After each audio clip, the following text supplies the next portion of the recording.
देवभूमि उत्तराखंड सदियों से तीर्थ और सैलानियों का आकर्षण का केंद्र रहा है। यहाँ कण कण में भगवान विराजमान है, ऐसी बात जन जन में स्थापित है। तो चलें गोपेश्वर नगरी में स्थित, और ये गोपेश्वर नगरी का मुख्य बाजार जहाँ से हम लोग गुजर रहे हैं, और ये ठीक मार्ग गोपीनाथ मंदिर के पास समाप्त होगा। आपको बताते हुए चलूं कि 1970 के बाद गोपेश्वर चमोली जनपद का मुख्यालय बना और धीरे धीरे करके ये एक विशाल बाजार का रूप यहाँ ले रहा है, या कह सकते हैं कि एक विशाल कस्बे का रूप इसने ले लिया है। देवभूमि उत्तराखंड जहाँ हम आपको लिए चल रहे हैं अभी इस यात्रा में, साथ साथ में मैं भी आपके साथ हूँ। हम जाएंगे गोपीनाथ के मंदिर में। गोपीनाथ मंदिर ये आप देख रहे हैं, ये भगवान शिव का मंदिर है, और एक मान्यता है कि 8वीं शताब्दी के बाद जब शंकराचार्य द्वारा इस क्षेत्र में मंदिरों की स्थापना की गई, तो उस युग में इस मंदिर की स्थापना भी उन्हीं के द्वारा की गई थी। लेकिन जो किंवदंतियां हैं इस मंदिर के बारे में, ये मुख्य गेट है जिसके अंदर हम प्रवेश कर रहे हैं, और किंवदंती हैं कि यहाँ कामदेव ने भगवान शंकर की प्रार्थना की थी, और प्रसन्न होकर जब उन्होंने दर्शन दिए तो शिवालय की स्थापना की बात की। लेकिन जो वर्तमान ये मंदिर आप इसको देख रहे हैं, ये मंदिर 12वीं शताब्दी में इस रूप में सामने आया, और इसको नागवंशियों द्वारा स्थापित किया गया। एक मान्यता ये भी है कि इस मंदिर के साथ जो हमारी जिन संस्कृति की बात करते हैं, सांस्कृतिक संस्कृति की बात, ये जो मंदिर की शैली है, आप जिन पत्थरों की बनावट देख रहे हैं, ये केदार शैली, जिसे पहाड़ी शैली के रूप में भी जाना जाता है, और इसी शैली में अधिकांश मंदिर हमारे उत्तराखंड में बने हुए हैं। ये मंदिर के हम मुख्य उसमें आ चुके हैं, गेट में, इसके अंदर जाएंगे। लेकिन इससे पहले मैं आपको बता दूं कि जिस सांझी संस्कृति की बात हम कर रहे हैं, कश्मीरी हाट के से नाम से यहाँ पे एक बस्ती होती थी जो आदिकाल में कहीं भूस्खलन से दबी पड़ी है, और इस मंदिर के 64 गांव इसके साथ जुड़े थे। ये दृश्य जो आप देख रहे हैं, ये मंदिर का पार्श्व भाग में परकोटा है, जिसे खोली भी कहते हैं।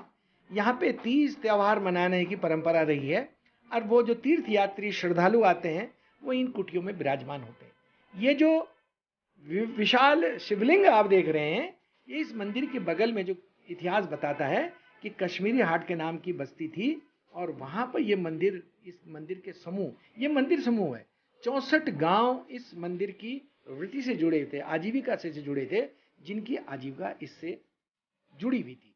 और ये धीरे धीरे करके आप देख रहे हैं छोटे छोटे शिवलिंग। इन शिवलिंगों का महात्मा भी यही है। ये अलग अलग स्थानों पे थे।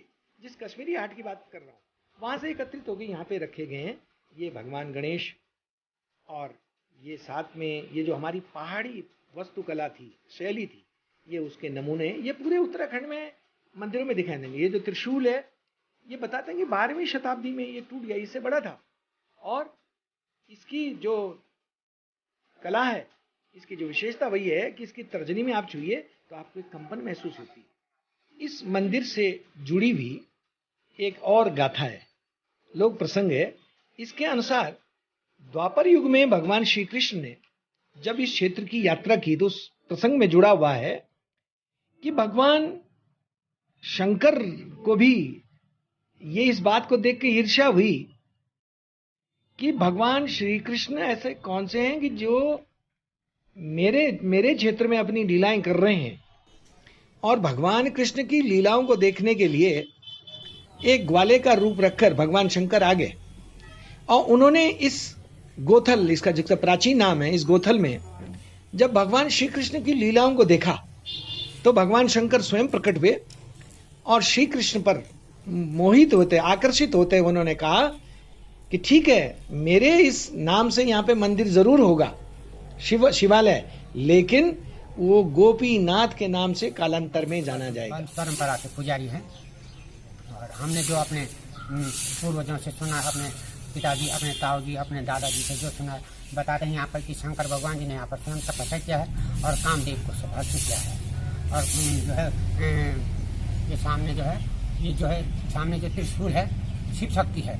ये जो इसको जो है शिव शक्ति बोलते हैं। ये जो है शिव शक्ति रूपेण च कनिष्ठिका कंपते स्पर्श रूपेण मात्र कोटि पाप प्रचति। जो है शिव की शक्ति है, कनिष्ठिका के स्पर्श करने से इसमें हल्का सा वाइब्रेशन होता है और शरीर के अंदर रोग जारी वगैरह दूर होते हैं इसके स्पर्श। और ये जो है ये कल्प वृक्ष है।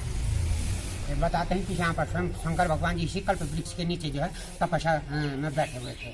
तो जब तारकासुर नाम का राक्षस हुआ तो तब जो है शंकर भगवान जी के वो पड़ी आवश्यकता पड़ी, तो कामदेव के द्वारा जो है शंकर भगवान जी की तपस्या भंग की गई। तो यहाँ पर जो है बता रहे कामदेव को भस्म किया है शंकर भगवान जी ने इसलिए।